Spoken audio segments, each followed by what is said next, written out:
Hello everyone, my name is Notepad Anon, and I write game fun, yes? I write games for fun usually, but I'm not writing the game today. Today what I'm going to be doing is I'm going to be going over a game. A game I completely fucking forgot yesterday, because my mom called and saying her friend has brain cancer. So, yeah, kind of got a little bit distracted there. So, yeah, we're going to finish up technically from yesterday. And yeah, this one's going to be a little bit short, not going to lie. I don't know how long this is going to be. Probably not very long at all. But yeah, we're going to go over a certain game that I meant to go over because it's very strange, and that is Heroines of the First Age. Right here, Heroines of the First Age. Heroines of the First Age is a Monster Girl game. Now, you may be wondering, what are Monster Girls? Notepad, please enlighten me. You sound high on coffee. No, this is called the second wind fatigue kicking in. And wait, let's actually got myself some lager, some premium lager. This is going to be one of the first. It's going to be a while since I've been drinking profusely on stream. So yeah, welcome to Notepad kills his fucking liver. Yeah, this is Heroines of the First Age. It's weird, and I'm gonna preface this right now. Again, we're 5 minutes into this goddamn thing, and this one is weird for two reasons. One, we've already gone over this company before. This is Void Spiral. Two, this game is very 18 plus. If you are not over 18, stop watching now. If you are not an adult human being, stop watching now. Do not comment on that dog girl I found to replace Doge. Don't comment on it. She's actually 1600 years old, officers. Please don't go. Not like this. But alas, here we go. So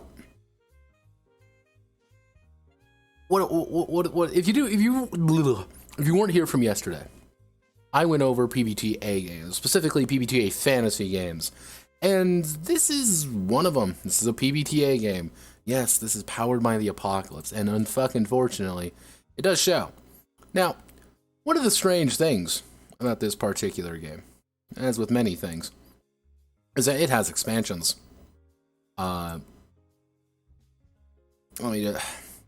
America Land of Monsters.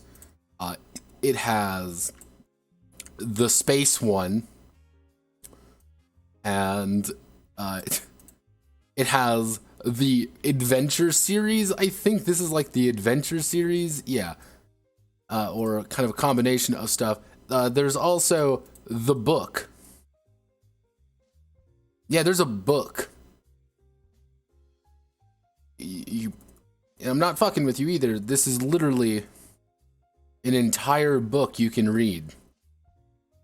It's just here. This is something that exists for this franchise. Let me see if there's anything else here that you can definitely just have to look at, because yeah, this one's weird. Not gonna lie. And taking us through today, we have our boy Manatee, Manatee Ram Woman. As you can tell, he's very mad that I called him a woman. And yeah, this is gonna be a fun one. For all the wrong reasons, I think. For all the wrong reasons. This is them stretch goals, damn straight. Speaking about that, what company did this game? Well, this is my Void Spiral Entertainment, and powered by the apocalypse. Because it's always powered by the fucking apocalypse. But let's see. What is Heroines of the First Stage? Well, if we Google it right away, the first thing that pops up is actually the Kickstarter and the drive-thru. Now, drive-thru-wise, this is actually done pretty good. This is an Electrum seller, and it's an epic Monster Girl tabletop role-playing game, which you should totally get for no reason. Yeah! Look, everybody, monsters! Monsters! Yeah! So, one of the big things is, as you can see, this game's $15, or you can soft color for $25, pretty standard pricing. Now, what does Void Spiral do? Who are these guys? Well, these guys publish weird shit. Or more accurately, they publish not anime games. These are the equivalent of people posting their weird wanime, but these are the anime game kind of guys. Remember those how to draw manga books back in the day? These are pretty much that, for quite a few different things. And I've gone over, the one I went over, I don't think they actually sell anymore because it was kind of a fucking mess, but it was still funny. Ah, no, here it is. Wasserman Guitar, Wah, the anime RPG. Wah, the anime RPG is a fucking disaster area. It's bad. It's terrible, in fact. This is awful. This is literally the worst thing I've ever had the displeasure of reading. Because it's barely a game. It's hysterically awful. And when I read that, I was very hesitant going forward. But some of their other games at least look interesting. So, one of their big games called Oubliettes right here, second edition, most notably, because this is a second edition game. And look, everybody, it's monsters! Or various anime-esque things. It's a Fate core book. It's powered by Fate, because of course it is. And it's, okay, so it's Fate. What's Dawnline powered it? Dawnline, if you haven't realized by just looking at the cover, you're going to be amazed when you discover that it's just Vampire Hunter D, but worse, like most things. Again, anime. And it's Spiral again, like the Banner Saga, Darkest Dungeon. It's Vampire Hunter D, Legally Distinct Edition. So it's like, okay. Alright. They just got a lot of stuff. He also does fonts. That's his other thing. He does fonts. And you can buy the art pack for $20 to get all of the art from HFA, from Heroes of the First Stage. Yeah, it's one of those things where you look at, you're like, oh, okay. As you can see, this is very much the pride and joy, as you can say. If you don't like this one, you probably aren't going to like less of the content.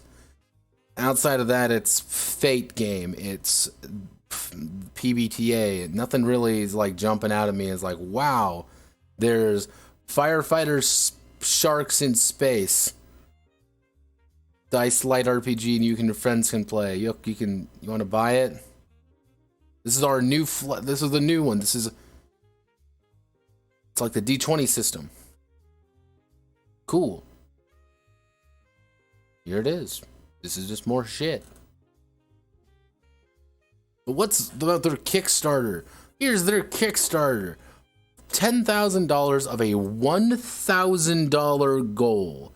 1,000. Is this manga-inspired comic type shit? Yes. Because that shit makes money. Draco. Like, oh, well, this isn't like true anime. Doesn't fucking matter. It's gotta... What if we take something that people like, distill it down to its core essence, and then sell it as a bad version of it? It's genius. It's really the best way you can actually do anything. So, here it is. This is the Kickstarter, and $10,000 of a $1,000 goal. This was not exactly like a bajillion-dollar project. It did, however, get Kickstarter projects we love, which I thought was kind of interesting. But Joe here, let's see what other things he's made. Dawnline, Fate, fonts, fonts. He makes fonts. He makes fonts, and he makes games. Anime games. And here's the broad strokes. This is the first day. It is the dawn of civilization. Grand armies are being assembled for the first time in history. The world is fresh, new, and exciting. Collaborate, construct a world. Game rules is powered by the buckler. You can select the archetypes, but these are not playbooks. That's one thing to kind of note. And this is all off a relatively cheap budget. So it's like, oh, all right. Cool. All right. Now, one of the big thing is the more they got, the more they were going to get. Originally, the art was supposed to look like this, which arguably might have been better because it's a little bit glossy in my opinion. Yeah, I don't need you here. So, pre-gen, then we have the pre-gen setting of Heroines of the Last Age, the new power pool system, okay, the pre-gen maps, alright, the Monster Girl fonts, and the pre-gen setting, because one of the big things is that they were supposed to vote on what settings that they got. Right here, the 4 options they had for another pre-gen setting was Fallen, a horror game, Heroines of the Deep for underwater, America, Land of Monsters, and World War M. That was just a thing. And as you can see, there were more. There were a lot more. And more, and more, and more. And more. There's still more, by the way. I did find it funny that they were trying desperately to sell WoW, and it just didn't work. You can even buy 3D printed statuettes. This is one of those Kickstarters where you're like, what the fuck?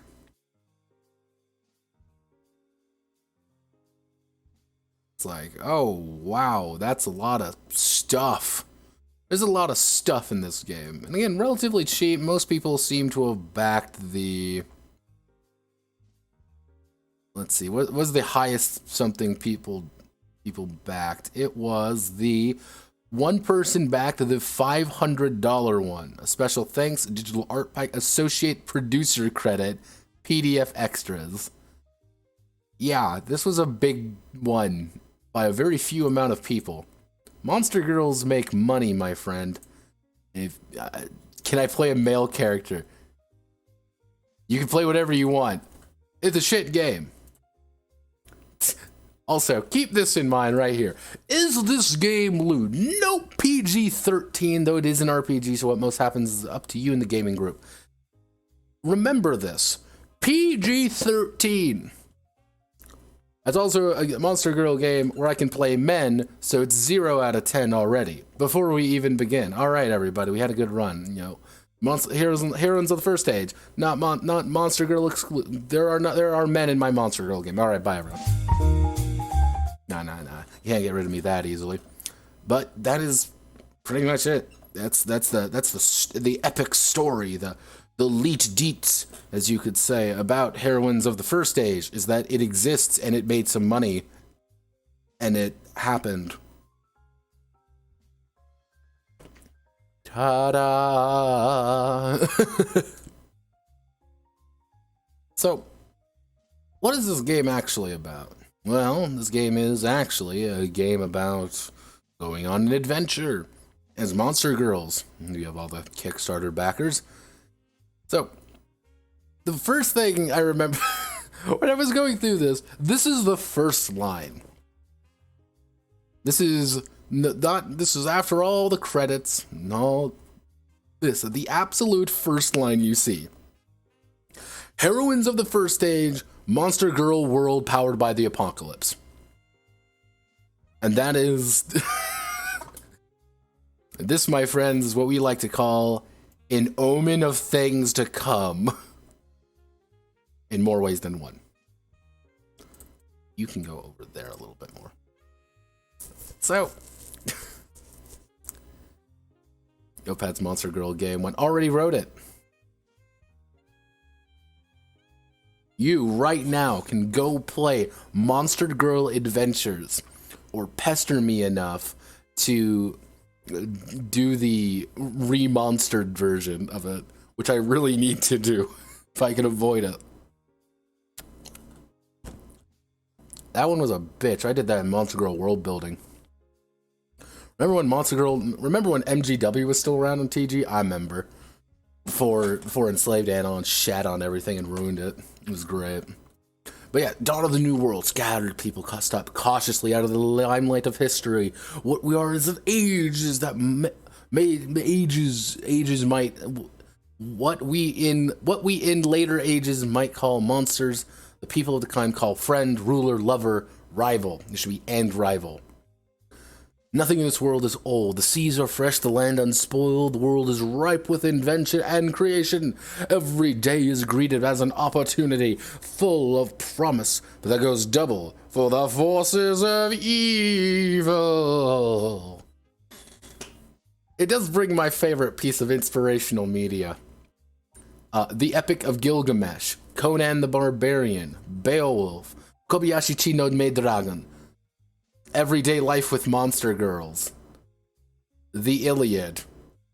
Because all I'm saying is, I don't remember about you, but I remember when Odysseus wanted to get some of that Medusa. Remember that? Get some of that, Scylla in there. Get freaky with the Scylla. That's what I remember.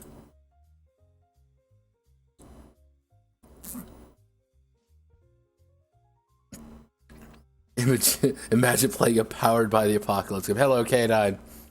This is all over the place. It's gonna get... Yeah, it's... The thematics of this game are very strange. Because I want to pitch something... Because if you were to pitch this game to me... Okay, Notepad. This is a game about Greek epics, but you play as monsters. Alright, the monsters of Greek epics. Alright, that's kind of neat. There's something you can do with that. Or, hey, Notepad, Monster Girls. This isn't a Monster Girl Encyclopedia powered game. Absolutely not. Monster Girl Encyclopedia, for all of Kenku Cross's weirdness, and I know too much about MGE lore. Do not get me fucking started on MGE lore.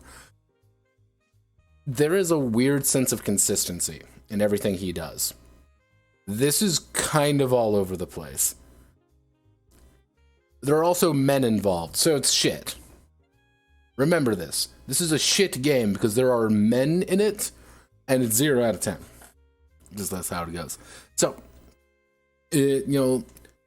one of the weird things is role-playing game, one of you taking the role of the GM, often called Fate.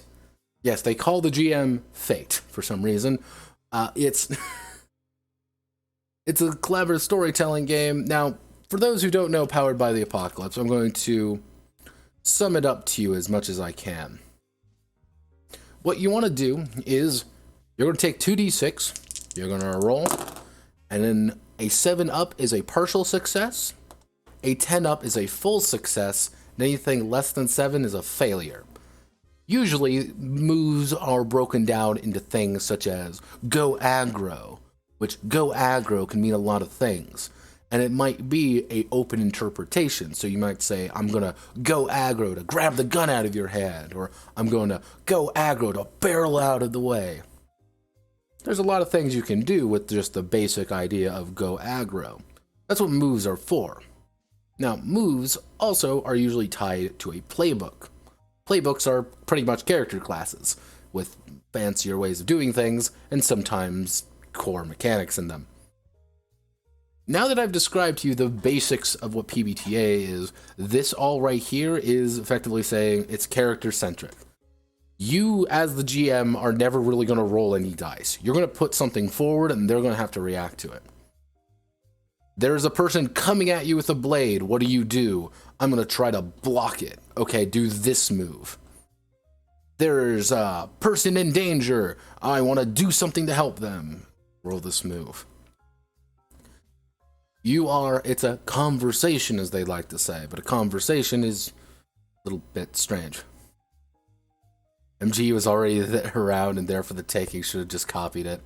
MGE, there's one problem with Monster Girl Encyclopedia. Well, there are two problems with Monster Girl Encyclopedia, two very important issues. One, Casey, Kenku Cross. Kenku Cross, the actual writer of MGE, is two things most importantly. He is a corruption fetishist and he is a lolicon. This is just two things you must know about Casey. And that is an immediate turnoff for 99% of people with MGE. There are going to be people who just understand that and you're going to be like, no. If you ever wonder why there's like a weird amount of really little girls in MGE, it is because Kenku Cross is a lolicon. Now remember that. The second part about MGE is that it is incredibly convoluted.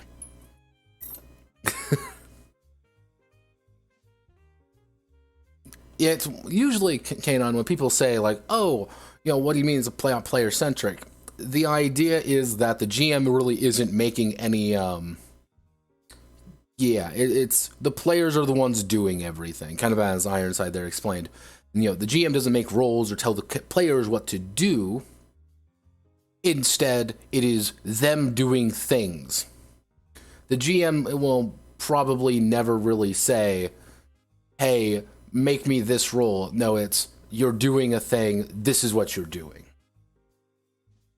But yeah, no, it's, MGE is complicated.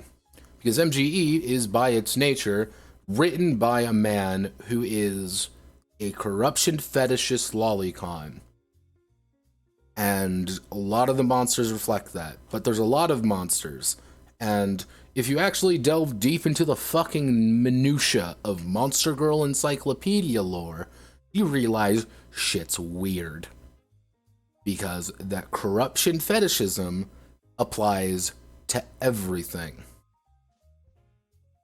And because that setting is so strange and so bizarre, when you say corruption fetish, I hate to ask, but what the fuck is that? Okay. In Monster Girl Encyclopedia, monsters aren't common. Well, they are common, but not at the same time. Because what happened was, now this is some autistic Monster Girl Encyclopedia lore. Are you ready? Okay, let's do this. According to Monster Girl Encyclopedia lore, there used to be the Demon Lord. Problem is, Demon Lord got yeeted out of power by the current Demon Lord, with her husband, a human hero. The current Demon Lord is a succubus. She transformed every single monster into a sex-crazed woman who needs male seed to succeed, to actually survive, and all of them need it. That is a thing that is in MGE. That is a guaranteed piece of lore. However, I want you to think, just close your eyes here for a moment and say to yourself, my personality has been forcefully overwritten and I've been transformed into a sex-crazed woman. Yeah, maybe a little bit weird. It gets worse though. If you copulate, if you copulate with a monster girl for too long, you will become an incubus because you have. Yeah, you will become an incubus. An incubus is all it is a human being, human male specifically, that has invested too much demonic energy and is now Superman, but also sex crazed with his wife. I got to question what MG is: a manga, an anime, a video. What is it? It is I wouldn't really call it a manga. It is a book. Specifically, it's 3 books or more, depending on your interpretation. And it was a doujin. It's a doujin, effectively. What it was is the guy, Kenku Cross, put out this book, which is him going over all of the monsters of this world, doing excerpt. It's a Monster Girl Encyclopedia, because the entire thing is written from the, not the chronicler, the scholar, I believe his name was. I can't remember off the top of my head. But it is written from the perspective of a character in setting, literally writing about all of the monster girls in the world. And that's all it is. There are some images. Usually there's about 3 images per entry, but it's a lot of writing about what are their eating habits, where do they live, what's kind of the explanation of why they're there, and what is their current situation and why they do the things they do. There are multiple books. There are multiple things based on it. It is also arguably one of the main progenitors of the Monster Girl genre. I'm making like a vague hand movement. The Monster Girl genre. My daily life with Monster Girl does not exist without MGE. Or the previous porn comics, Daily Life with Monster Girl, the little short porn comics that came before that series, because you gotta remember that. Monster Girl Doctor does not exist. It's all of the, like, all those, like, anime where you see, like, monster girls being, like, really common and doing stuff. It's there because of MGE, arguably. Now, there's a bunch of different factors into it, but bear with me here. Mostly because if you compare, okay, this is something I'm gonna do this because I need to, just to confirm that I'm not going insane, by the way. This is literally a way for me to confirm that I'm not going insane.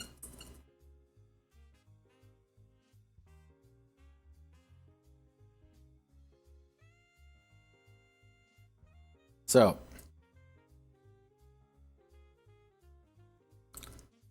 I'm trying my best to, like, tactically make sure everything is relatively safe for work. If I don't move anything, it's safe for work. Okay. So, this is the Arachne from Monster Girl Encyclopedia. Gotta see the way she looks. This is Rachnera from popular franchise My Daily Life with Monster Girl. They have a very eerie similarity to how they are designed, and that is on purpose. It is... KC has a lot of power. The problem is, KC is a fucking idiot. Like... Like, this is one thing you always gotta remember. Yeah, we're not even talking about Heroes in the first stage. I'm just gonna have to mark this being like, this isn't it anymore, I'm sorry. But one of the things about Monster Girl Encyclopedia, you gotta remember, is that KC cannot win. He puts out the books, but nothing he ever really does produces much. If that makes sense. He put out the books do well, but he can't really, like, break out of it. He's been trying to literally make a fucking RPG Maker tier game for years. Because another game called Monster Girl, the one with Luca in it, I can't remember what the fucking name is. Monster Girl Quest, that's it. Because Monster Girl Quest came out. And Monster Girl Quest made a gajillion dollars. It was a really popular RPG maker, not RPG maker, but It was a very popular game. Insanely popular. And it spawned different franchises. It spawned different things. It was this massive thing. KC has never really been able to do that outside of just making more. I think probably more people know of the Monster Girl Encyclopedia wiki than they actually do have actually ever read the books. Simply because they're weird. Not gonna lie, they're weird, and it doesn't help that this is kind of like a fairly notorious thing that in the mid 2000s, early 2010s, it got translated officially, quote unquote, to the US. Some of the official translations, however, were bad. They were really bad. As in, they rewrote a lot of the entries to make a lot of the characters, a lot of the monster girls, worse. That's kind of one of the issues. It was a lot more of they amped up the corruption fetishism, made things like really, this way to word it is mean. The diversification powers, yes, they are a cop-out because I legitimately could not be fucking asked to translate every single monster girl into that game. Fuck you. It is a complete cop-out. I will never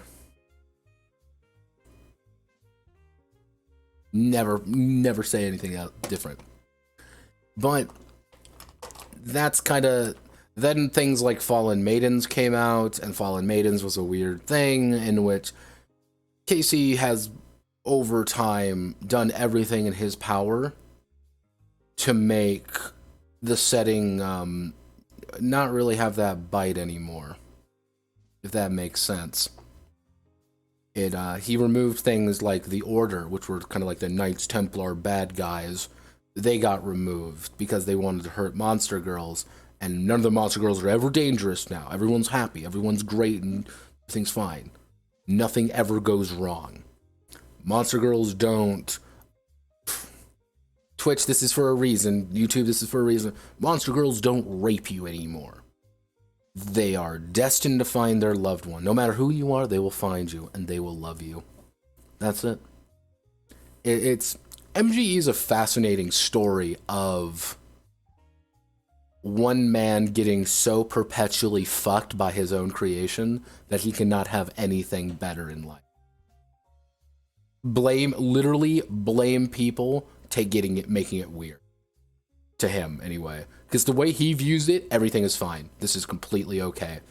It's the legitimate love to him. But he toned everything back. Toned it all back to arguably nothing.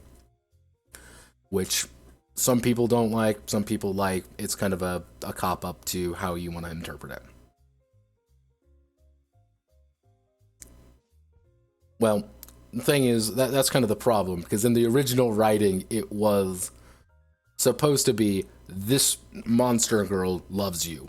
Unconditionally. This monster girl will love you. No matter who you are or what you do. And if you are a sad Japanese salaryman, this super hot, super attractive, invincible god apparently loves you unconditionally and loves you whatever you do, and the only requirement you have to do is have sex with her. That was the big thing. Of course it sounds good, but it kind of got perverted over the years, not in that way, but kind of like the message kind of got a little bit weird. People started not reading things correctly. Some things were just translated poorly. Other things people just made it weird, which is a big thing.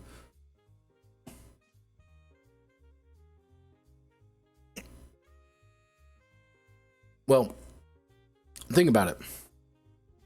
Well, think about it like this, Draco. Wouldn't it feel really nice to have someone so unconditionally in love with you that they accept you for whatever fault you have? That's really comforting to some people. That's really nice. That's like, oh, she likes me! Yay! And if you read like 95% of like the yandere stuff, usually it's bad. They aren't good. There's something wrong with it.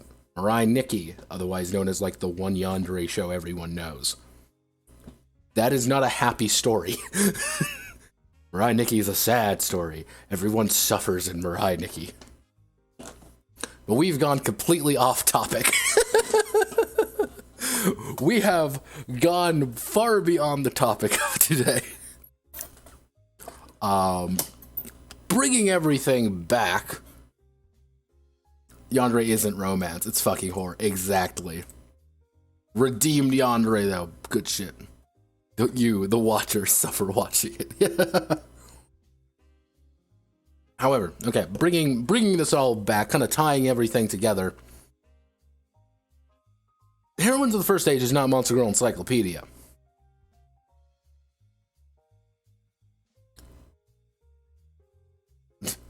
Yeah, I can't say anything. I'm a yandere guy. I love yandere fiction. I've read a couple manga. Oh, great.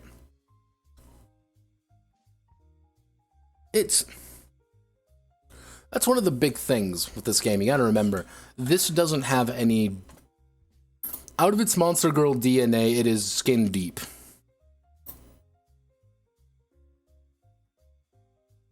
Very skin deep.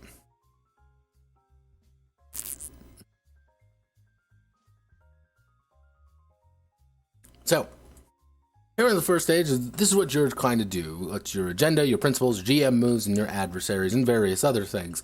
I'm not going to go over the example of play, but here it is, the first bit of the artwork. I actually kind of like the artwork. It kind of fits. You can kind of see everything here.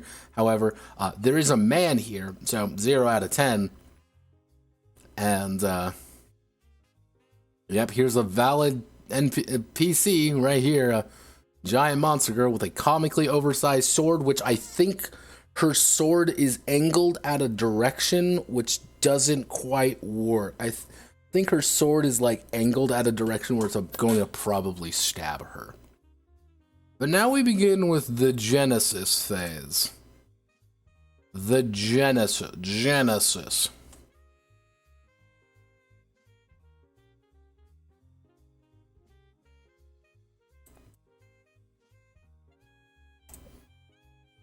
The Genesis phase is effectively you making the game yours. This is you have to make the setting, because there isn't actually a setting in the main book. There's an implied setting, but not a setting.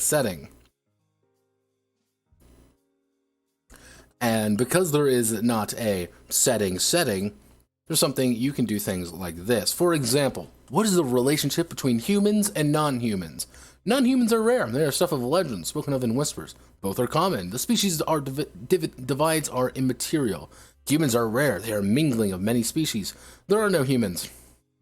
All people are monster folk of various degrees and extremity. There are no humans, but monster traits are more rare than the more extreme. They are. What's the technology level? The Stone Age, the Bronze Age, the Iron Age, Magic Age, are anachronistic, that word.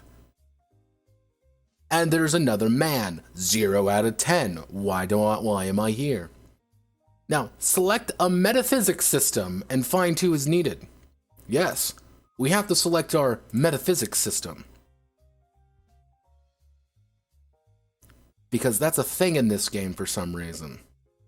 So, we have to choose whether or not this is here, all the various timelines, and then we have to determine one of our 3 metaphysics. Auras and halos. Magic is fueled by a physical material called aether, which is visible as light in the air in sufficient quantities. Though incorporeal components to magic or spirituality, when using magic, externalized energy is clearly visible as a brilliant aura. Gods are powerful beings that hold a large amount of magic, with an auras called halos, are physical beings that dwell, albeit faraway places. Spirits of the land. Magic exists, but only be done with the help of local spirits. Natural law. There are no spells or magic into this world, but the laws of physics permit extraordinarily powerful creatures, blasts of fire from oil and heat, and some other physical traits. This may change some of the mechanics, ruling out all aura-tagged equipment. There's a literal entire thing saying, like, yeah, you can ignore half of you select this if you want.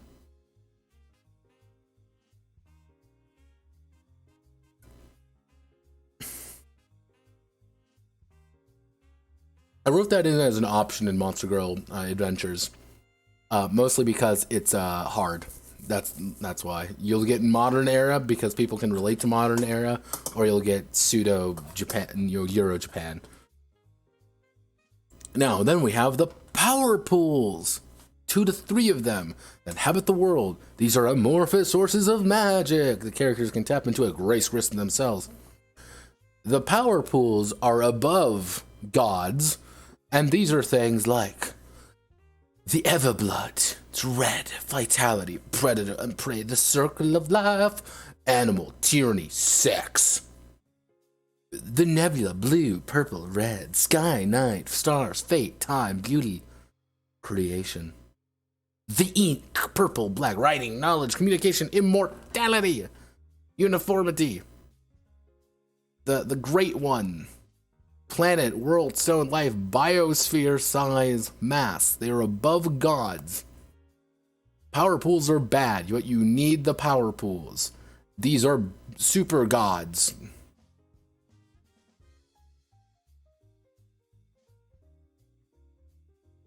Yeah, hard. Above everything. Now, region, begin with 3 to 4 regions. Name each one and give it select an environment. Wow, look everybody, you can select your very own environments. Yeah, and then we go to the cultures and religions section. New one based on dogmas. Choose from the language in the appendix. Select the size, select the dogma, select the influence, select a god, select the creation myth, optionally. What culture am I from? And that should be a big thing. Now, the dogmas can be anything. You can technically roll any of these. So let's see, 1, 2, 3, 4, 5, 6, 7, 8. So let's get my D8 out here. All right, gamers, live on air. Let's roll up a nation. This is a great start. Revolutionary social class and espionage-focused diplomacy. They are literally the communist nightmare. Now, another one would be, let's see, democracy, because democracy always works in the back. They are very private, personally, but they are also incredibly expansionist. Don't tread on me, bastard. Then we have all the gods, but not the gods. These aren't really, you don't need the gods, but it just works.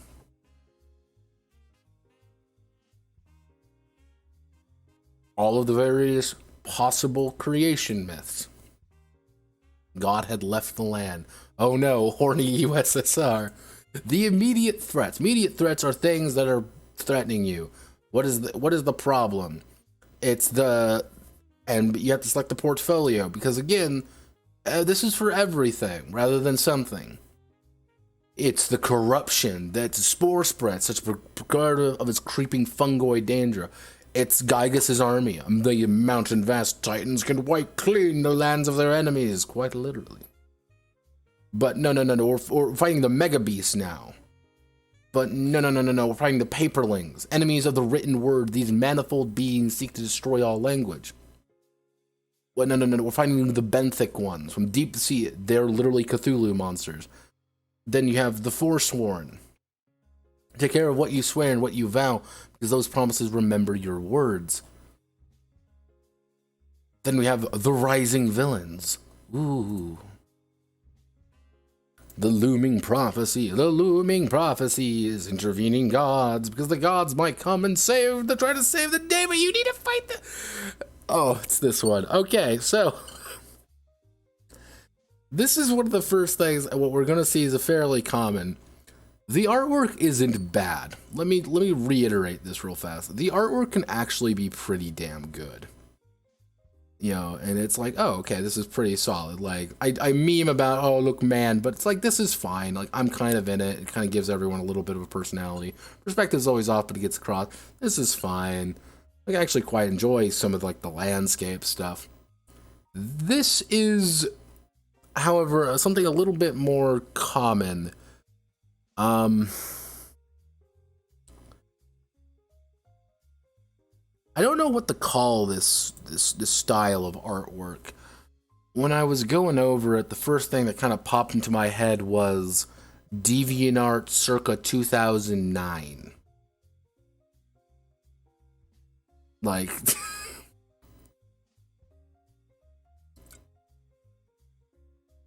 American tries to draw anime. Yeah, pretty much. Like,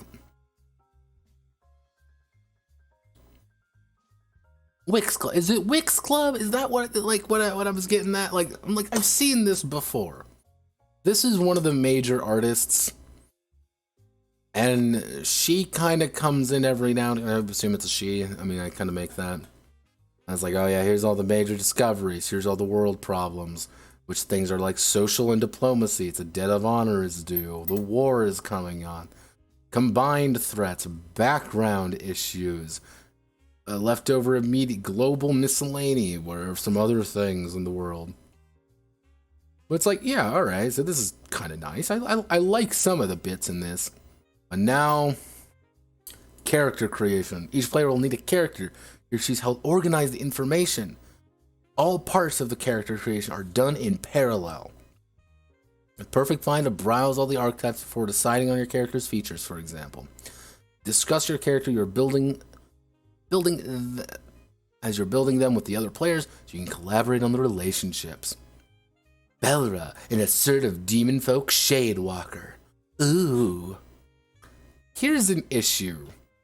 When they say happening all at once, they aren't lying. This is happening all at once. And sometimes things get a little bit wonky. So this is Manatee, Ram Woman, Angry Ram Woman. So we have this. These are all the things that are happening at once. And it's like, oh God, because if you noticed, this isn't a playbook. You can select every single move whenever you want.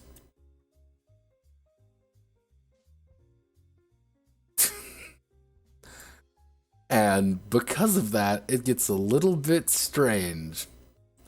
Because guess what, everybody? It's not powered by the apocalypse strictly. It is, but it also completely isn't. So let me explain.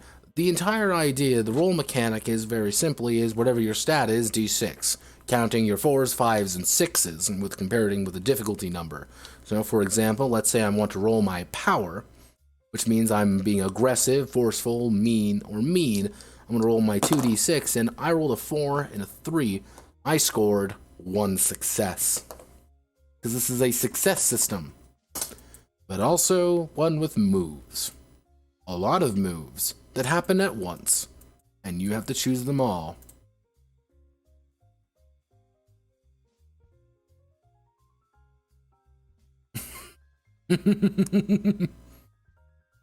Oh, the constellation? We're gonna get to the constellations. I have no idea why they do it. But here's the thing, Ironside. You say, oh, it's not a PBTA game, but it is a PBTA game. It just is doing everything in its power to make a PBTA game weird. It's like, why? It's PBTA in theory, not, yeah. Yeah, this is PG-13, everybody, remember that. So, your character concept will find life through character creation. What sort of person is my character? What sort of creature is my character? Wow, everybody.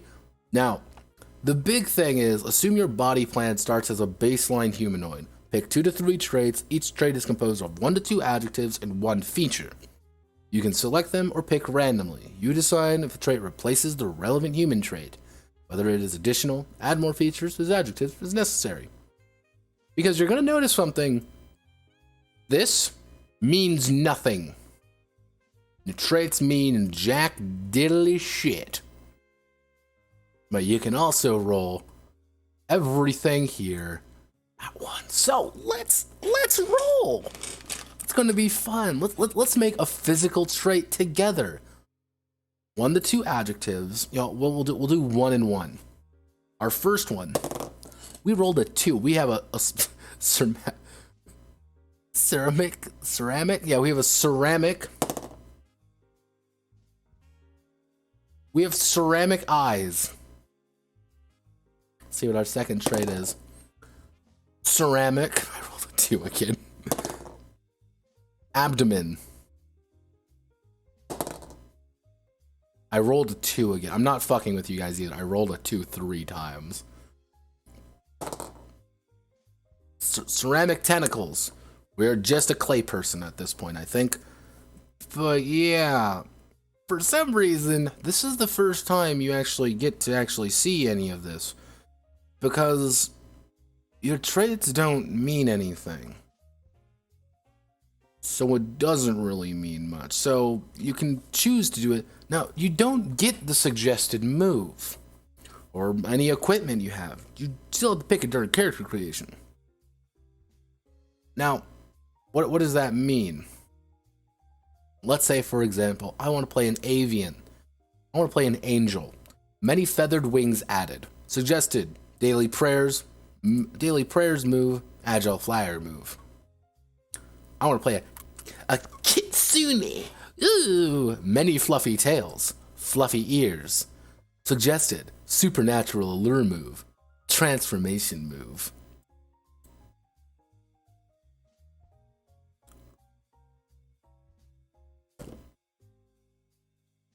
So you don't care. None of this means anything. You can write down whatever you want, and it'll work. And that's kind of a tragedy. Because again, it's things like, yeah, I like yeah, the harp, like this harpy looks cool. Like the artwork sometimes really sells it. But then it's like, why do I care? Doesn't do anything. Being a beast man were sheep with, big fluffy, doesn't do anything. There's no reason for it. You can take whatever you want, but it doesn't matter. Oh, the archetype. Okay. Alright, these are the archetypes. Alright, we're going to learn something about ourselves today. Now, I want you to go into this, remember, PG-13. The archetype is what we would normally call your playbook. However, the big thing is you only get to select you have to pick one move from your archetype. That's it, really. Your archetype doesn't really actually determine much about you. This determines a general direction.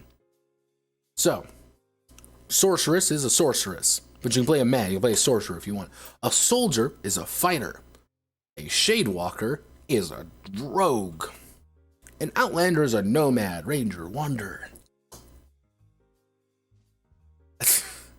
Yeah, when I said things got a little bit weird, here's a Lamia slime sorceress. Yeah, Lamia.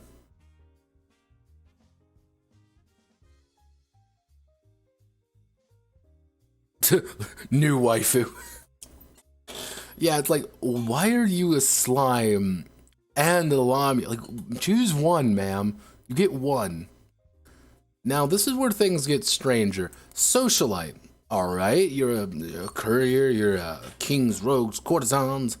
Priest, lead worship of the gods. Alright, companion, be a follower. That's literally what a companion is. They are often found in the company of great heroines and heroes, assisting them from behind the curtain or outside the limelight. Devourers. This is where things get weird. Devourers consume things. Often it is their hunger that drives them. Though most are capable of some amount of self-control, their appetites are so vast as to be supernatural.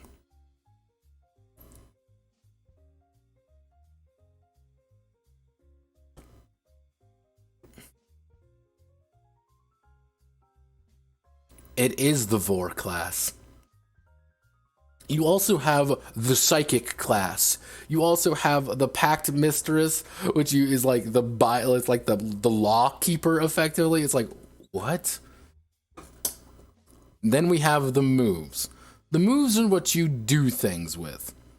There's quite a few moves. And also, here's a true waifu material, who is a fox cat. Finally, everybody, we've done it. We've synthesized the perfect waifu. Fox girl plus cat girl equals fox cat girl. But here's the problem. There's one issue with all of these at every time. At any point, any of these characters can have the swallow whole move. At any point, any of these characters can possess the move to devour a full-sized human being. And that is genuinely horrifying. I don't know anymore. I look at it and I'm like, Princess Lias, you would be my waifu, but are you going to devour me whole? Are you literally not in like a hey, you're gonna eat me? No, like, are you literally just gonna like rip my arm off and, you know, horrifying display of savagery? I'm horrified. But yeah, she's a fox cat. You can tell by her hands, her fox cat hands. Like, all I'm saying is imagine being like, hey, yeah, Tinder pic versus real pic. Wow, you look really hot. Ah, you know, claw in God, blood everywhere. I don't want to die. Yeah, no. Am I saying she has killed people with those claws? Yes. And notice she also has four fingers. That's what I first noticed. These things are massive. So he also uses Courier New in here. The basic move, everyone has the basic moves. Risky Proposition is the proposition one every single PBTA game has. This is the do a thing. Doesn't have a stat, do it. Read a person, ask one, ask three, ask one. But you're gonna say this, you're gonna see this a lot, but fate intervenes. Now,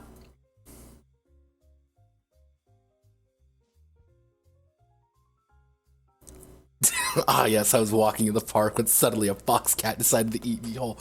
Again, it makes the entire rest of the book like, can this character literally devour me? Now, but fate intervenes. That literally means, in game terms, but the GM makes your life harder. However, instead of saying, but fate intervenes, what I'm going to do is, instead, but you get kicked in the dick. Ask one, but you get kicked in the dick. Because that's going to be a lot of things. Read a situation. When you observe a charged situation, roll alertness. Ask three, ask one, but you get kicked in the dick. Yeah, here's some more bug foos. Yeah, you want bug foos? Which I had an in-depth conversation with my friends about 2 weeks ago about why are these actions so specific? Because these are moves. Forgot a source. And a move at its core is you have to add these because you cannot at any point, because this is the big thing about PBTA games. You gotta remember, I can't just make an intelligence roll real fast. Like it's not like make me a cunning roll. Man, he's like, all right, I'll make it. If you don't have a die, one thing to know: if you don't have a dice, you roll, but you can only score that. Let's say, make me a charm check, man. Make me a charm check, man. He's like, all right, okay, give me 1 second. I scored 2 successes. Is that good? Yeah, no, that's good. You're doing pretty hot. You can't do that. It's, hey, Manatee, you need to read a situation. Okay, I gotta roll alertness. You look like you're trying to get a good grip on what's going on. Let's ask. I rolled a 5. I succeeded. I can ask 3 questions now. When I'm reading the charged situation, what's the best escape route? Well, the best escape route, there's a door on the far side of the room. You can make a bolt for it if you want. If you make a bolt for it, you're gonna hit it pretty easily. But it's kind of a now or never thing. Which enemy is the most vulnerable? Well, there's a guy by your side. He's got a sword, but right now he doesn't really know how to carry it. He's kind of going back and forth. You can knock him over, he'll be disarmed. What enemy is the biggest threat? Well, there's Big Tony over there, and Big Tony looks like he's gonna fuck your day up. What do you do? What's the plan? That is what these moves are supposed to be. Yeah, you can't do anything without it really being a move in some capacity. That's why there has to be so many of these kinds of moves out there, because in a normal situation, let's say for example D&D, everyone kind of knows D&D. There's a door blocking your way. I want to kick the door in. All right, make me a strength check. 15, do it? Hell yeah, kick down the door. This one it would be reading something like Seized by Force. You'd have to roll power, and then suddenly it's, well, I rolled a 7, I should be okay. Can I roll, I rolled a 1, I rolled a success. I get to choose 3, and then I get to choose these. They're essential. Yeah, open mind, fate kicks you in the dick a lot, help or hinder somebody, kick a dick. Move stealthily, get kicked in the dick. Now, interestingly enough, there is exchange harm, where this is a really weird, I don't know why this is here, but the way it's kind of worded is kind of strange, so I want to go over it.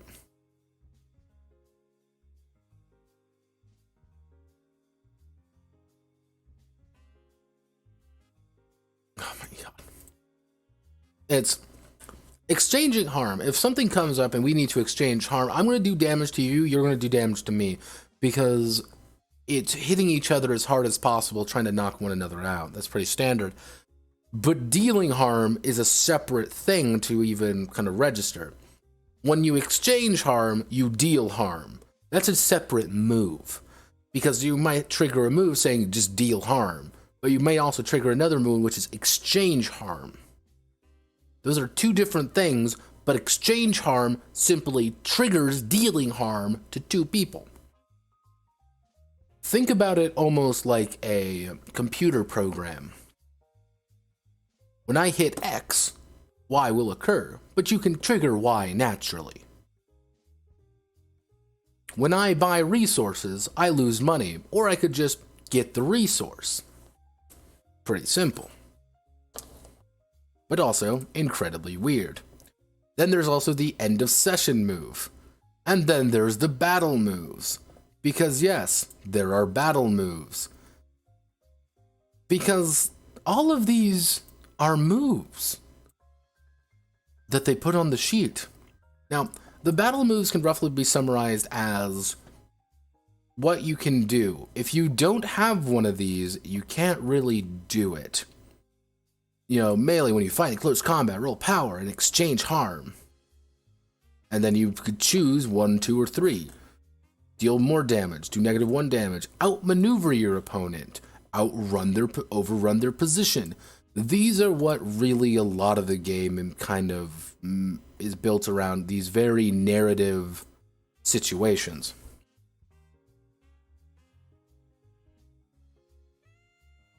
There is one. Because you end up in a situation where what does you overrun their position mean? Well, it's going to mean something different to every single person who does it. Well, my opinion on overrunning a position in this situation is you just kind of push him back a little bit. You've overrun his position. However, Ironside, you may say, well, overrunning their position, you fucking kicked their dick away. They're away. They've been pushed back. They've been pushed back pretty far. Draco, yours, however, is going to be, well, you just kind of swap play. You're kind of tussling a little bit now. Now, for God's sakes, they're just gone. You just kick. They're off. They're away. They're no longer a relevant threat anymore. You've overrun their position. Then range, when you shoot at an opponent, exchange harm. If they can exchange harm is the big thing, because there's only 3 ranges. There's far, close, and intimate. And that's what's going to happen. If they can't actually exchange harm, you just deal harm. You can do arcane damage. For example, and here's again, Vandries the Green, a Dragonute melee fighter. Melee fighter. Melee. When you get a drop on someone with a range of one of your weapons, roll cunning. Ooh, deal harm. You escape the scene from the incident. Unguard. When you defend a position or location, or ready to receive an opponent, or otherwise prepare for an attack, roll alertness. Yeah, these are all very specific things that you have to select, because you don't actually get that many. This is a basic character. I believe you always get melee. I think melee is free, but you're going to only get a very certain number of these skills effectively per game, character creation. You're going to be able to get more, but now some of these are pretty standard. Things like here you have a sanctuary, you have mind reader, you're a witch who pry into the mystic secrets or draw power from the gods. Ooh, you're a combat medic, you're a specialist, you fight in formation, yeah. Oh, this is one I find. Weapon blast. When you charge up an attack, you release all at once. Roll spirit and exchange harm. You inflict +4 harm on this attack. You tie, your attack either misses, deals no harm, or hits for +4 on the enemy and anyone, friend or foe, nearby. So you're going to start blasting people. The choice is yours. Or the attack goes wild and out of control. Fate intervenes. Massive collateral damage is inevitable.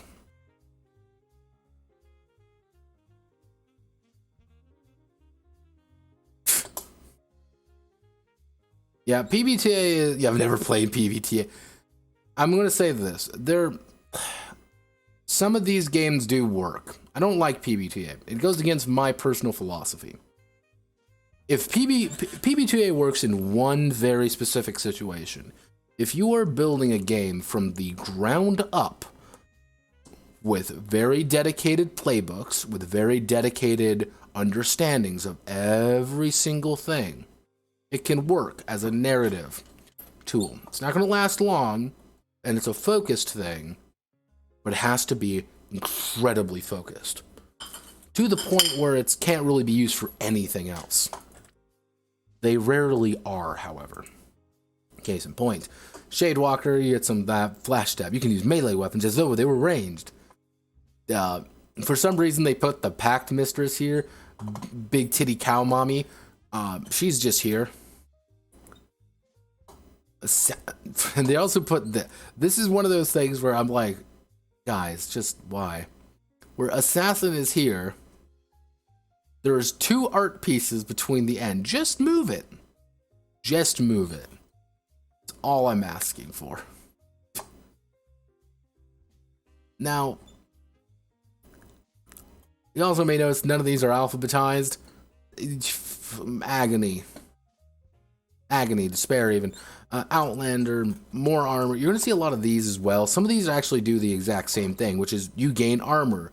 You get +1 harm with this. Some of these are actually pretty dull in that regard. You get +1 to seize by force, even including war situations.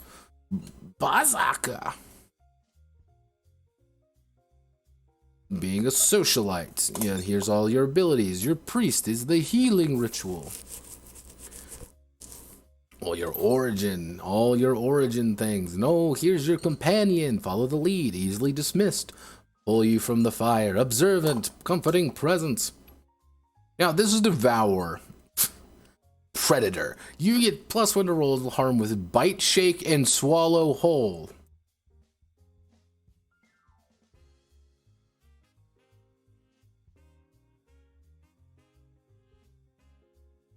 Yeah, and then everyone has to be on the same page. And the entropic chance that the PBTA games work, can you port it to make it acceptable to sane minds? No. That's kind of the issue. Read all of them. Yeah, I'm going to do it. Like, one of the issues with PBTA is that if you really remove this, like, it does really boil down to the setting. The setting and the details. If you don't like the setting or the details, you're not really going to like the game per se. And even if you like it, sometimes it's just not going to vibe with you. That's kind of that's like my thing. Like, I don't like it personally. And some people be like, well, you're wrong. It's a good system. I'm like, I don't like it. It just never appealed to me. Predator. You can +1 roll, bite, shake, and swallow whole. Natural hunter. You get +1 harm with your natural weapons. Again, natural hunter. And then if we scroll back up here a little bit to Outlander, feral. +1 harm with all natural weapons. I find that really strange for some reason. Carnivore. When you cause your opponent to mark 2 or more stars of health in a single blow, you heal 1 star. Eclipse. When you consume a part of a spirit, god, or great power, roll spirit. You devour all the energy in the local area. You reduce the hold that the power has on the area, but now it knows you and is waiting for its chance. That was bad food. You get kicked in the dick. Dimension belly. When you eat something, you can choose to store it rather than digest it. You can store a boatload of stuff, and each item can be the size of a person. Drain the blood. When you drink the life force of another creature, roll spirited power. Choose 2, choose 1, exchange harm, and fate intervenes. Target grows weary. You heal 1 health star. Target is briefly your thrall. Does not recall your attack. -1. PC only. The target marks experience and 1 health. So,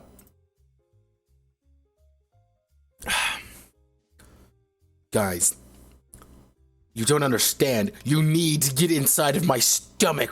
Why? We need to sneak in. We need to sneak into the secure location.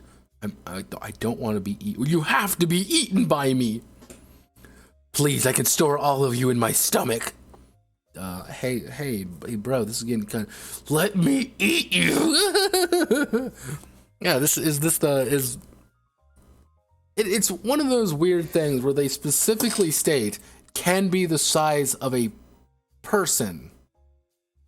Why? Just why?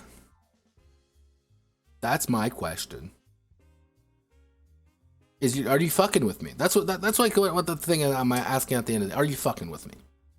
If you're fucking with me, fine, then just say it. Just say it. Just say you're fucking with me. But that is literally an option, an ability you can take to eat somebody whenever you feel like. Let me store you in my stomach. That is the move for it. Yeah, warp reality, mind blast, Aegis, debris storm, binding pact, benediction, stalwart, beast mistress. Because the entire thing of the pact mistress is that you're supposed to forge these bonds with other things to have them do things for you. Such as this, Ella Lubra, a pact-bound dragon turtle companion. Yeah, she's pretty much, sworn a blind pact with somebody. They have to now follow the pact mistress. Is this literally a tiny slave, dragon turtle girl? Yes. Yes. Here, special powers moves separate you from mundane humans. Yeah, these are the special moves. Bite shake, when you savage someone in combat, you can do a lot of damage. You can swallow whole, which I'm going to read swallow whole for everybody. When you try to eat someone, roll power. You swallow the target, exchange harm if you wish. While inside you, PCs can only attempt to escape by using seize by force against you. Success indicates that they escape. When an NPC tries to escape you, you must attempt a risky proposition to keep them down. You take a bite out of them and exchange harm, or fate intervenes.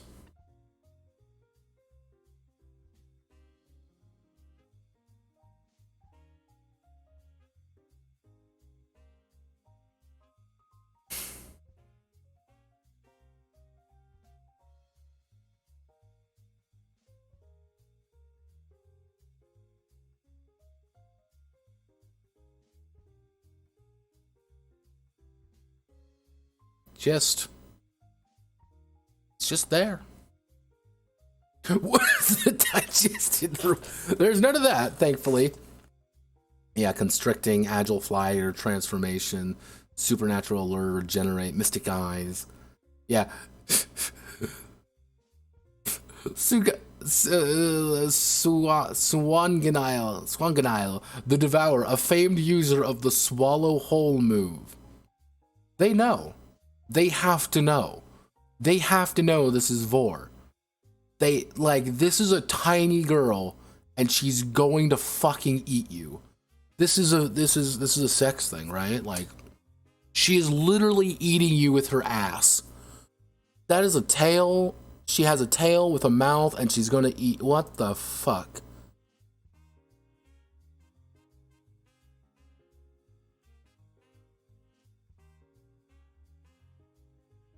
Why? Why is this face? Why is she? Why does she have this? Why?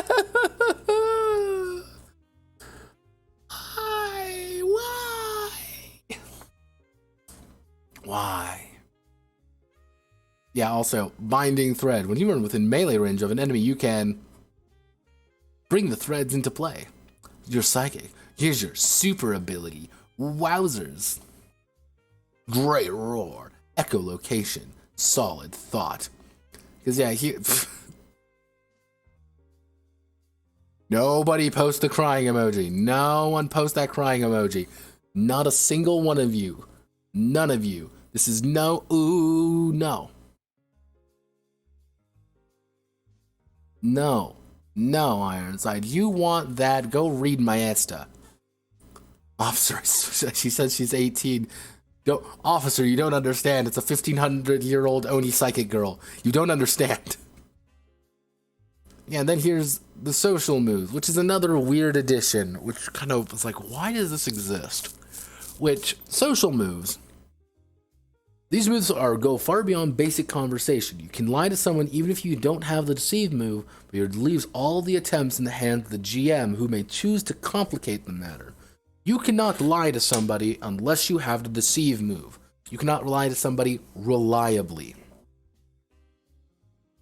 That's never a thing. Because it's not like this is like some like, oh, I mean, no, it's like, okay, make me a cunning roll. Okay, I succeed. Okay, yeah, they're going to fall for it. But you have to choose 3 or choose 2. And it's like, oh, choose 3. Well, the timing is perfect. They tell others about it, and the ruse is not discovered. You know, you're threatening somebody. You're beguiling someone. Get intimate. When you get intimate with another character, roll charm or power. You change both your tag with them and their tag with you. You take +1 ongoing with them. Either take +1 ongoing with them or change tag with you. Your lover takes +1 ongoing with you, and you may change their tag with you. Regardless of your success, if your lover is a PC, they may get intimate as well.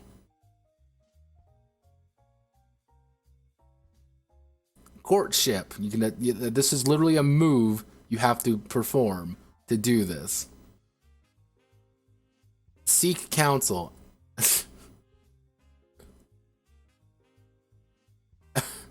Atuaria, the patroness of beguile and get intimate.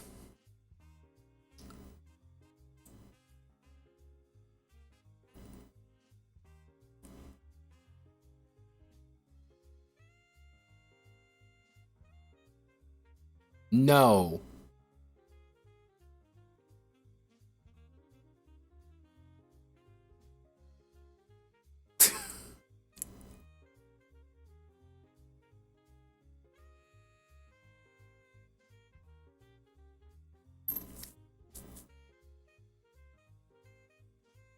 Yeah, for some reason there's like, again, like, oh, here's this. It's like, but why is you here? Why is this a thing?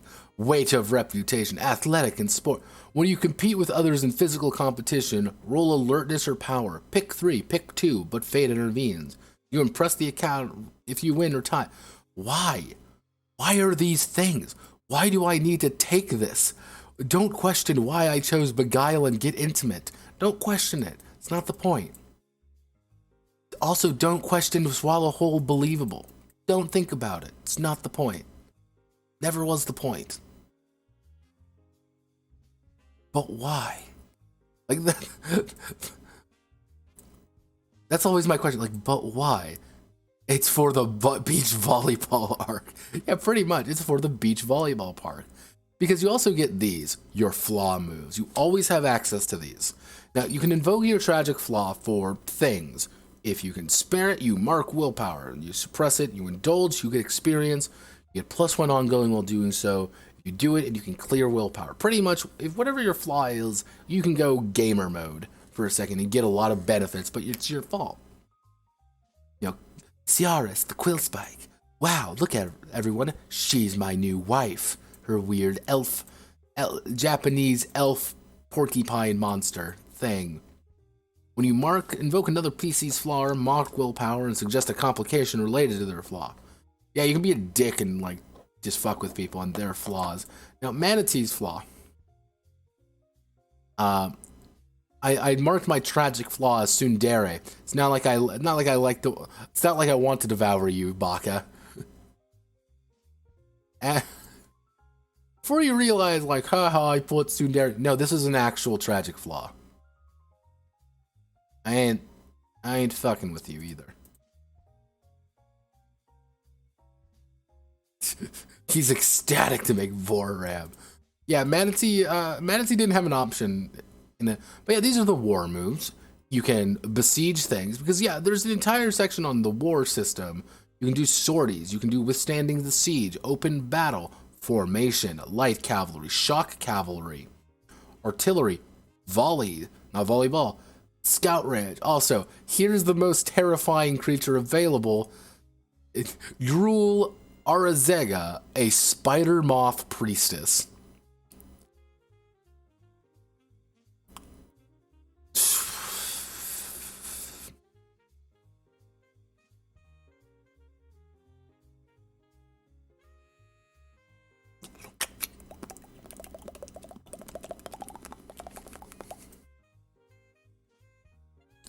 You will never have spider moth, mommy.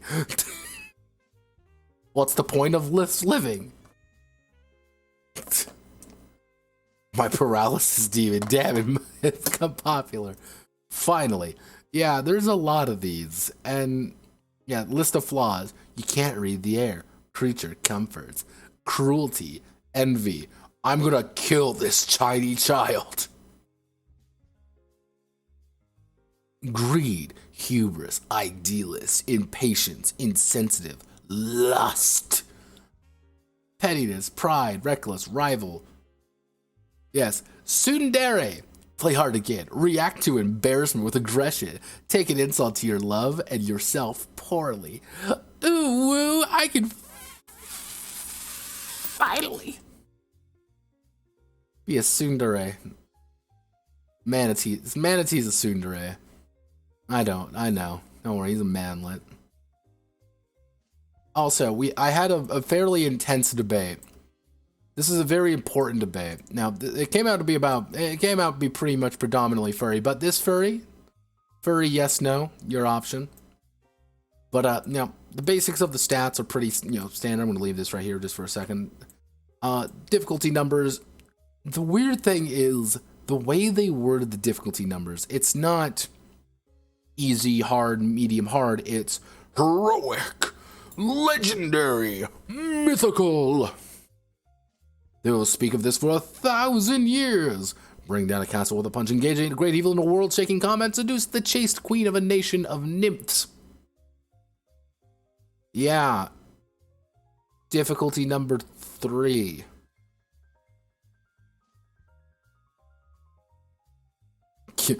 Can't stop me, bud. Divine. Yeah. You're going to be doing heroic stuff mostly. And this is it. This ties when you equal the DN. So you're mostly going to be tying. Or you're going to be trying to roll a success. That's pretty much going to be it. You're not really going to be like rolling anything higher. You can kind of see this, all the very basic stats. How you assign your stats. Because yes, you will have a 0 in something. When you have a 0 in something, you literally just roll a 6 and pray you succeed. But you may also not succeed. Doesn't matter. Relationships. You have 4 relationships. Now, these are the sample relationships. Now, obviously, what I did was we have Verena, distrust, Luma, lust, Arya, Ira, lust, Ray, lust, Obviously, you know, it's just the lusty, you know, the lusty Argonian fucking sheep man.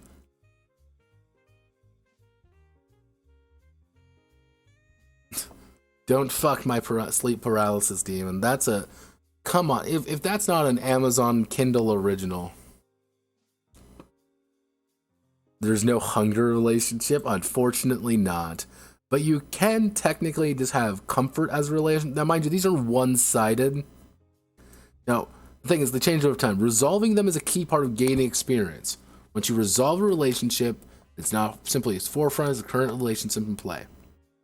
Relationships are resolved at the end of a session. If you made good on it, you get something out of it.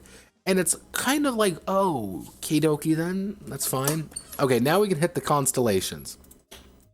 This is your health. Because for some reason, they decided to make your health constellations. Now you may be wondering, Notepad, is there a reason for this? And the answer is no. There is no reason for this. There's not a single goddamn reason for this. But the entire idea is you pretty much fill up your health track. You may gain more, but you connect the stars effectively. That's how you do it.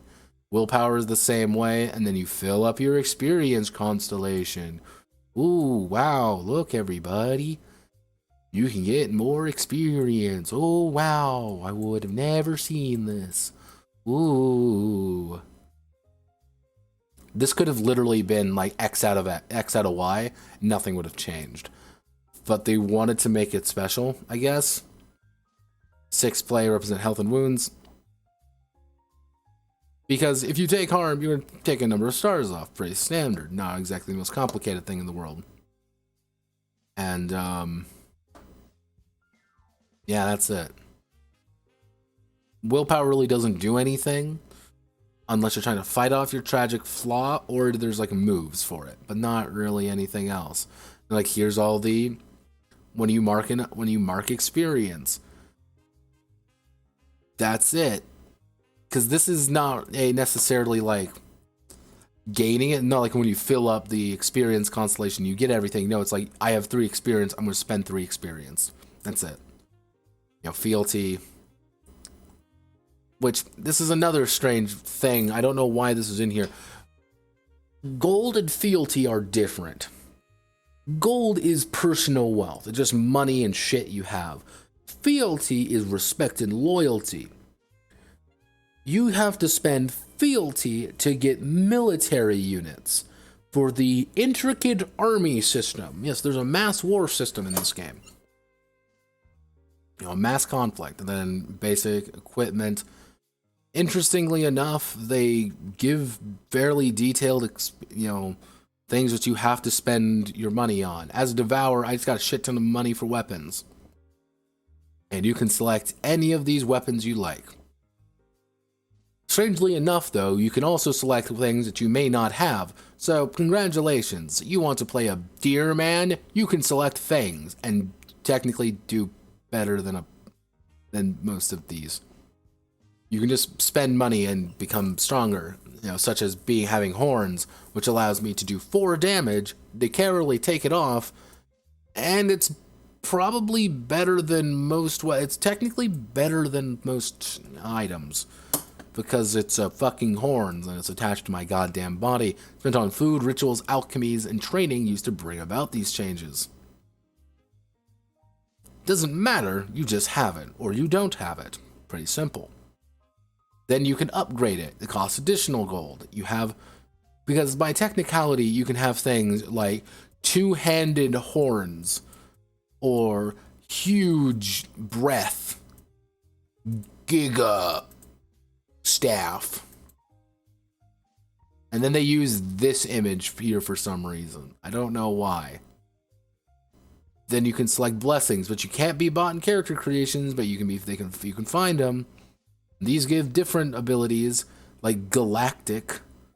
You know, armor is the same way. Here's additional armor. It costs very little money to actually get some decent armor. And Here we go. Queen Tefesabora, the Basilisk, owner of many powerful arms and equipment. You can tell how well protected she is by her thighs being exposed, i.e. very bad, her giant tail, they're very open.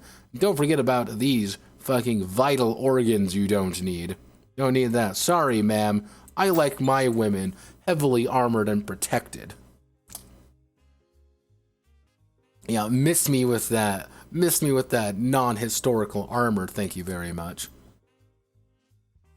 Same idea. Like, you can buy a lot of this shit, and here's like, it's a forge, it's a power shrine, you have a regional map, you have construction tools. Don't worry, here's the battle map. And here's Beholder Thief. I don't like it. I don't like this. It scares me. She worries me. You know, and then you have various resources, which are pretty much usually just retainers, or like, hey, you have a town. Yeah, you could buy a town, or hey, I bought a den. Or elaborate wardrobes, accommodations for a month, overland provisions. And then you can buy army stuff. Want to get a bunch of barbarians, a bunch of infantrymen, it's gonna cost you money. Don't worry. We've drafted a shit ton of conscripted and irregulars. We're gonna throw them at you. That's it. And now we've finished character creation, everybody. We've done it, everybody. We've finished character creations. If you're heavily armored, how will you feel? That's not historically accurate. This is shit. This is not my jam. So what lies beyond over the next? Yeah, this is kind of the idea of like you're going to be doing the rolls. You're going to be doing the the moves, opposed rolls, roll bonuses. You know, it's pretty standard stuff. Nothing too exciting. The most of the things are pretty easy to understand once you kind of go through everything. It's like, oh, I want to do punching, kicking. I want to do war and tactics. This is like its own entire different things.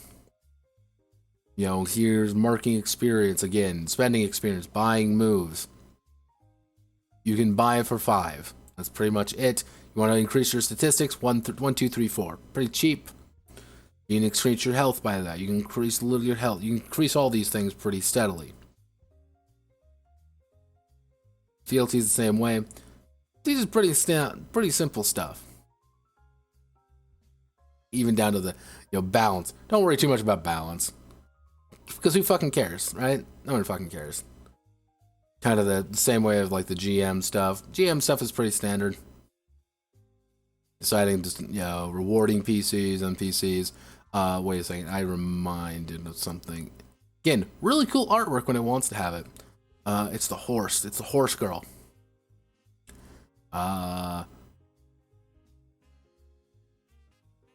Yeah, here it is. Here's the horse girl. Crown, skull ganatica, small knuckle V aristocrat with an impressive wardrobe. She is the horse.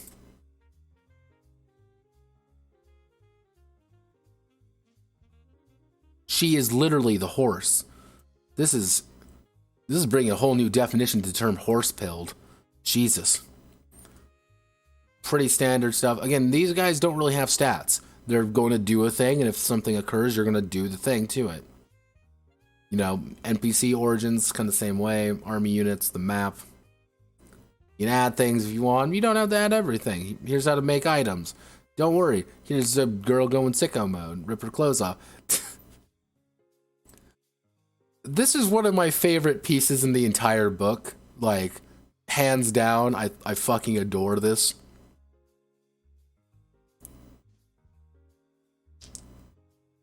This is my favorite piece of the entire book, simply because it looks just weird enough. She's got the crown on her fucking ear, and artifacts are even more terrible in the hands of world leaders. You're just there. You look at it, you're like, it's this. Oh, sweet Jesus. I adore it. I don't know what anyone could say. Like, this is lovely. I adore this piece of artwork. This is the kind of artwork that you can make shitpost memes about. It's perfect.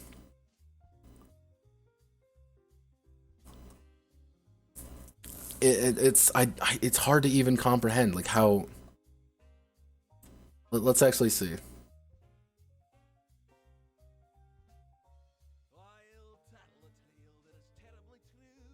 No.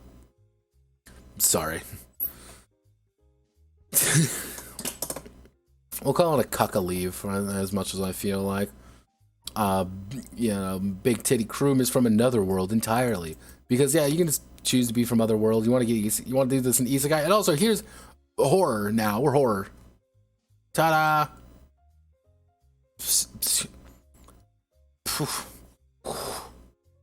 Sexy undead woman. Yeah, then they kind of go over like what the enemies are like, but don't worry about too much about it because it doesn't really matter all that much. What was the weird ones that I thought were cool? Like the paperlings are kind of a cool idea because the entire idea is that they're supposed to be literal sentient origami trying to kill language. It's like, cool. I'm in. And all of them also do things too, which is funny, which is like handsheet crane of papyrus, cotton rag paper swan, large rice paper snake, ever-changing non-Lucilian manifold. You know, they're a god.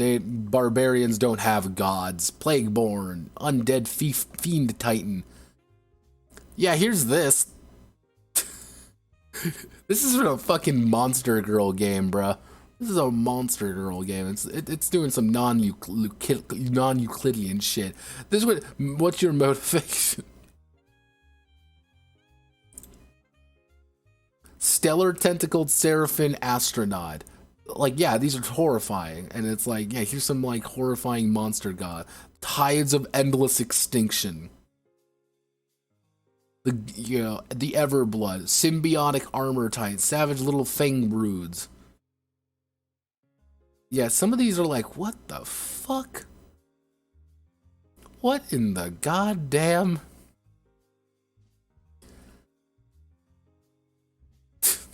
Silken agents infiltrate harems of powerful leaders. Yeah, it's the Silken are often found of harems of important folk, where deception, fashion, and luxury are at their heights. They disguise themselves as concubines, enjoy gossip and political maneuvering. Silken avatars now you just take a particular cause or position. Whispers, intelligent claws, secrets, serve hurricane of silken lies. PG-13, everybody. Though that's a nipple. I see a nipple in there.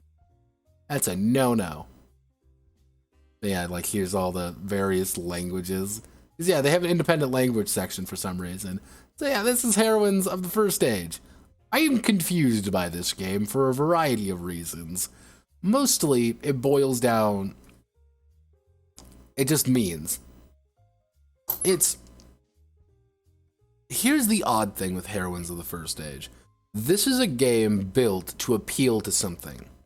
This isn't really supposed to be played as is. You don't just pick up the game and be like, let's play Heroines of the First Stage. No, you already kind of know what you want to do. It's the, I want to play Monster Girl Encyclopedia, and we're going to play that with this. Or, I want to play a Monster Girl game where you're going to play this. And that's just something that you got to accept. It's not really a strict... You two would play anything degenerate. But generally speaking, one of the big ideas is it's nuts. It's a little bit weird. It's strange. Because it's not really it doesn't really have strictly a, how do I want to word this? This game doesn't have a focus. And in PBTA, that is death. If you don't have a focus, you don't have purpose. There's no playbooks and there's no anything like that, so it's kind of hard to ground yourself with it unless you go out of your way to do it. World building on 4chan is horny stuff or full autism. Well, Draco, that does summarize this pretty well. Like, honestly, honest to God, this does summarize that pretty well, but think about it like this. If you were to sell something What are you appealing to? What is the most primal instinct of human beings?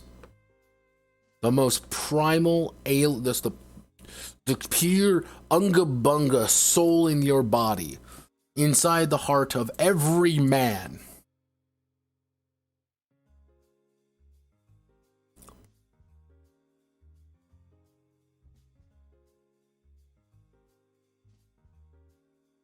Waifus, waifus. Art, man there, waifus. Non-Euclidean bastard, what the fuck? Waifu, waifu, waifu. Also, notice how her name is different here.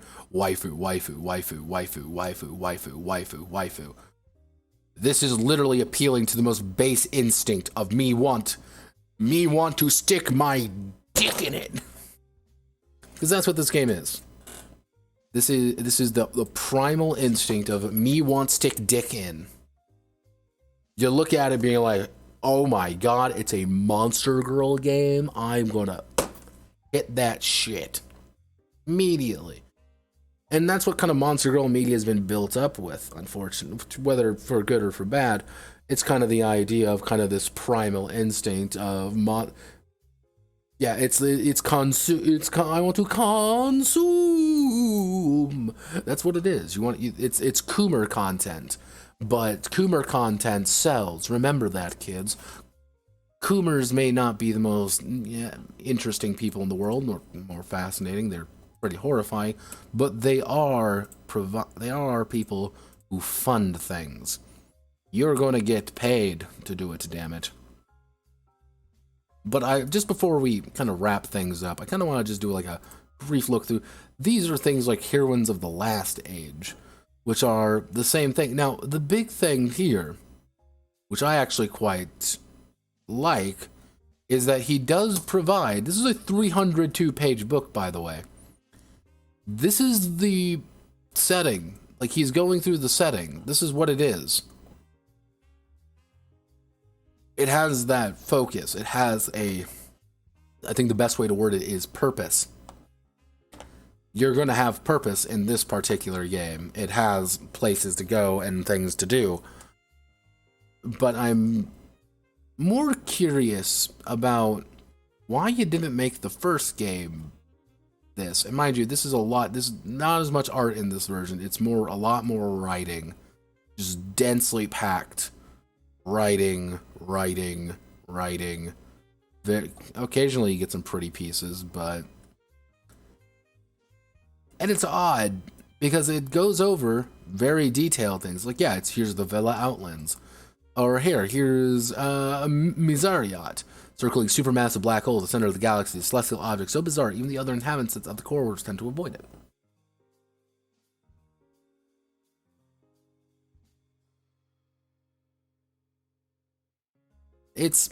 I'm confused why this is its own independent thing.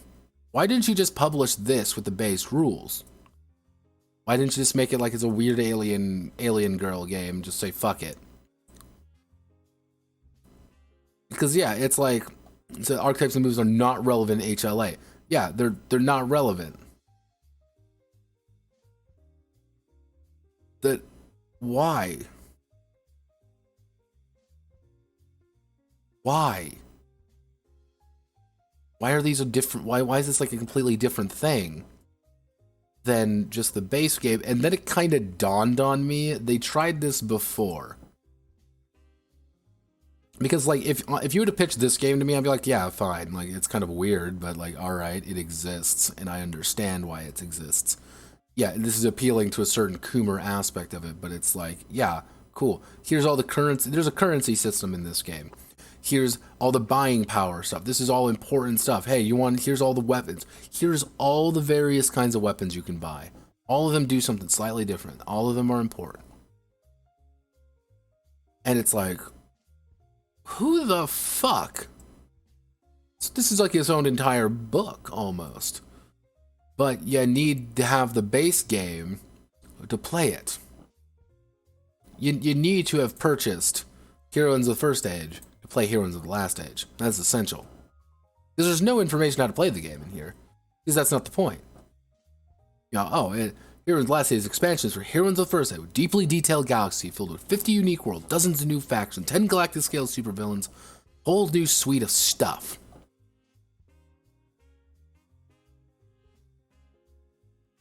Why? That's the thing. Why? This is like why I question, like, why does this exist? Or even more confusing, why does America Land of Monsters exist?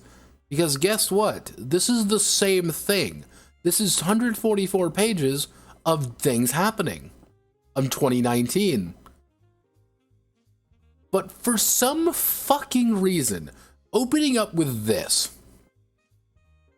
image of a fucking spider girl serving me burgers, you know, and a fucking cop, like, all right. The first thing they kind of talk to you about is outside the trigger warnings, you know, racism, domestic violence, discrimination, romance, sex, fetishes, PG-13, remember? Yeah, it's like, oh, people are dealing with life in the U.S. as a demi-human that is about heroines of... It's like, what? No, why? Also, here's a really weird-looking man. I can't... this doesn't work. I don't know why it doesn't look right. Now, this is the really weird thing. This is really like the first introduction to this book. This is America Land of Monsters. Again, now, keep an eye on this. This, Spider Girl serving me burgers. Let's learn about 2018. There's monsters in America. Oh, wow. Wacky. Hilarity ensues. Situational comedy revolves around the trials and tribulation of newcomers adapting to life in the U.S., many of which are poorly adapted. You walk down the alley and find a cat girl who insists she's not a kitten, even though she's sitting in a box that says, "Please adopt me." I've been clicking on the wrong fucking thing the entire time, haven't I?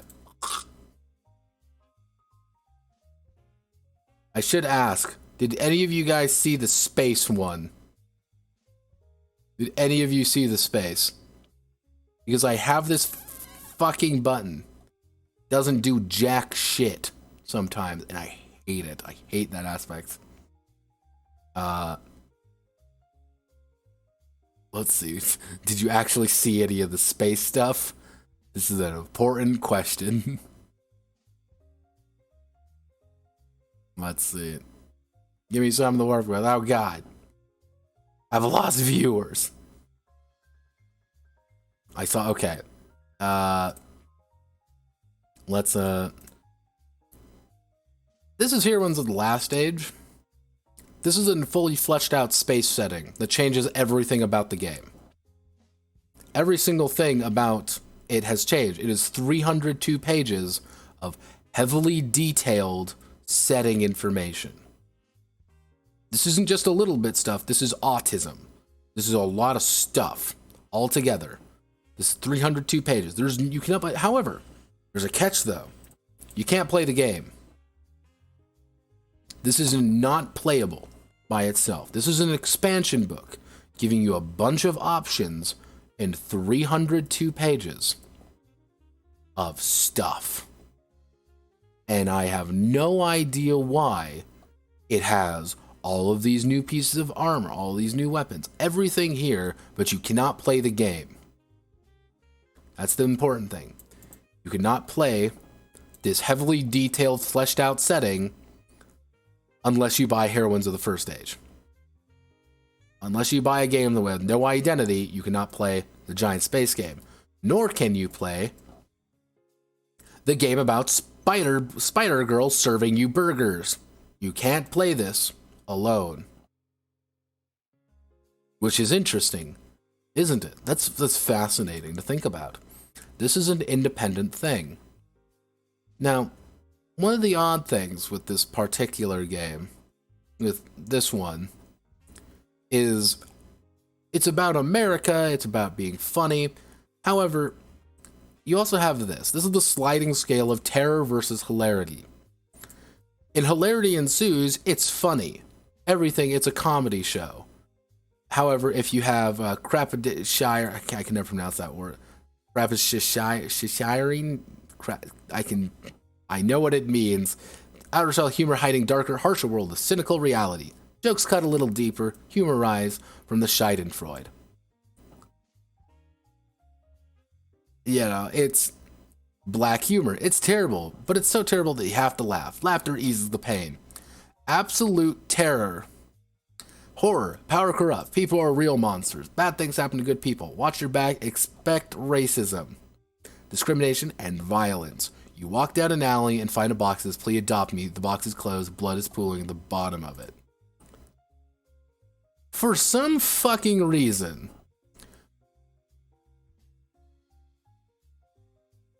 look, Schadenfreude. I know everyone knows how to pronounce Schadenfreude.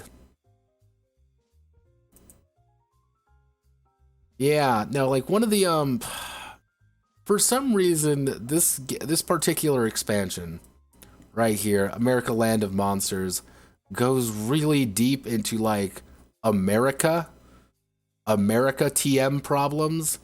And it's like, oh, here's a bunch of things to experiment. Like, here's what Monster Girls are all about. And it's like, what the fuck? Who fucking cares? This is what I want. I want Monster Girls in business suits. But we're not doing it. But it's like, oh, there's a divide. And everyone's, you know, like, let's talk about racism. It's like, what? Oh, well, we have to talk about the tractors, you know, put forth, you know, oh, we have to do the bleeding hearts, bleeders, beast lovers, Satanists. What? Why is this here?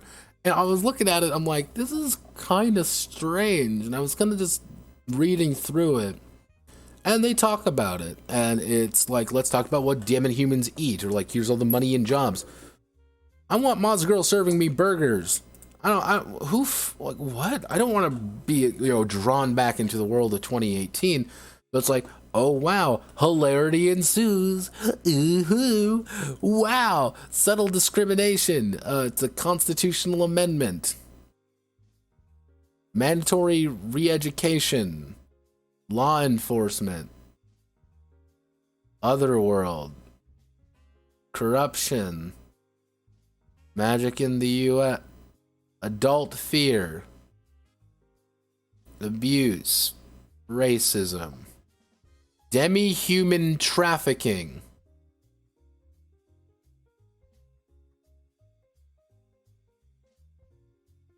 slavery, monster villain and terrorists, demi-human experimentation, World War M, eldritch abominations.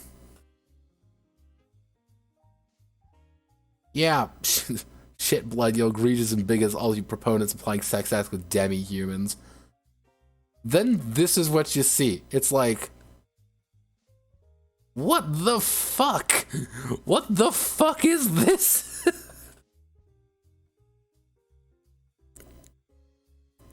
It's like, what in the goddamn... Yeah, this is kind of like one of those things, like you look through it and you're like, what the fuck? But yeah, if you want to play America Simulator, don't worry, officer, she's old enough, I swear. Please no, officer, not like this. Yeah, for some reason it goes into like heavy detail of like all the pain and suffering illegal immigrants are, you know, go through, and it's like, oh sweet Jesus. Who the fuck cares about the down payment on my fucking car? Like, oh no, gotta bring out my motorcycle loan, $150 a month.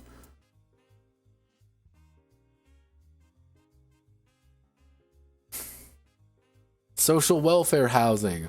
Oh wow, gotta put down the down payment on a large house.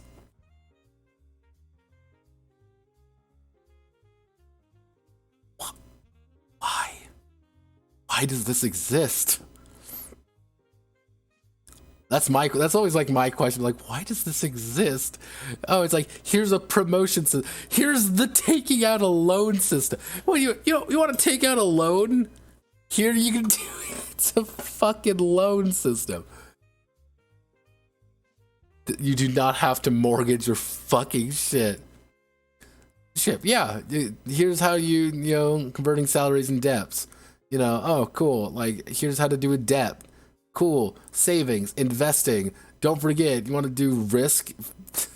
Yeah, you could. You could literally just do crypto if you feel like. You want to get a diversified stock portfolio? Want to do some long-term investment, small-time criminal? Let's just do some day trading. Why don't we?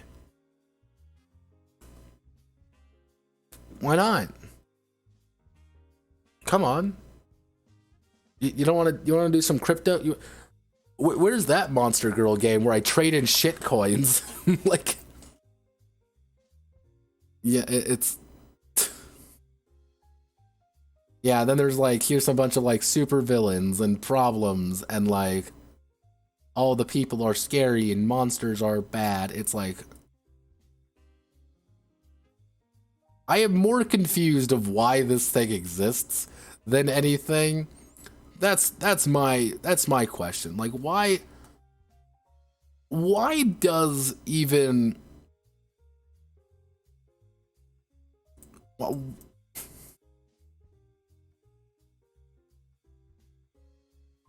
yeah, like, why is this like a big thing that like we need to talk about, racism? It's like,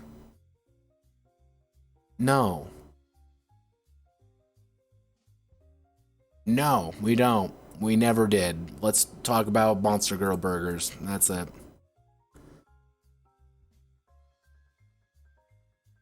I'm confused. That is Heroines of the First Age. An odd game. A strange game. A game that doesn't really have its own personality, you could say. It's a generic system pretending to be a fully fleshed out game with all the associated problems with it, and thinking that adding more shit makes up for not having that much to actually work with. And that is the thing. Shit bloods. We don't talk about them. But it's like, why? Why do you exist, Heroines of the First Age? I'm not mad.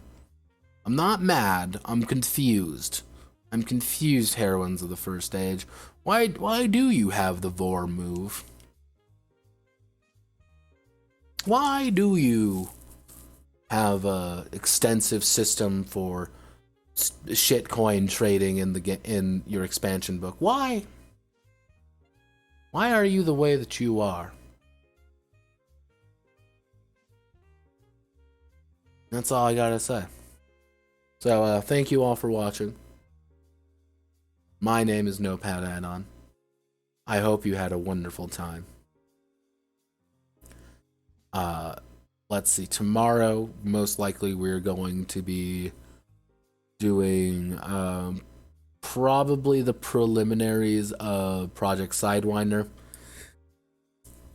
I have a few ideas how to do it. I'm like 95% confident in doing it. There's a few little hiccups that I'm like, I'm feeling super good about. What games are going to be what's going to be this week? Generally, I'm debating between. I'm going to do a detox. Satan War Snakeskin detox is a guarantee. Though I'm kind of going back and forth on if I want to do a like Dogs in the Vineyard on Thursday. I'm kind of debating on that. I'll make a decision though. So, thank you all. Goodbye. Have a good rest of your day or night or whatever time it is for you all. I will see you tomorrow, hopefully. And don't forget, most likely this will get uploaded with the other one. The one's a little bit longer, but I also went on a tangent about MGE. So, shit happens. Now you've all been Now your minds have all been darkened by my thought. All right, Godspeed. Good luck. I will see you all on the other side.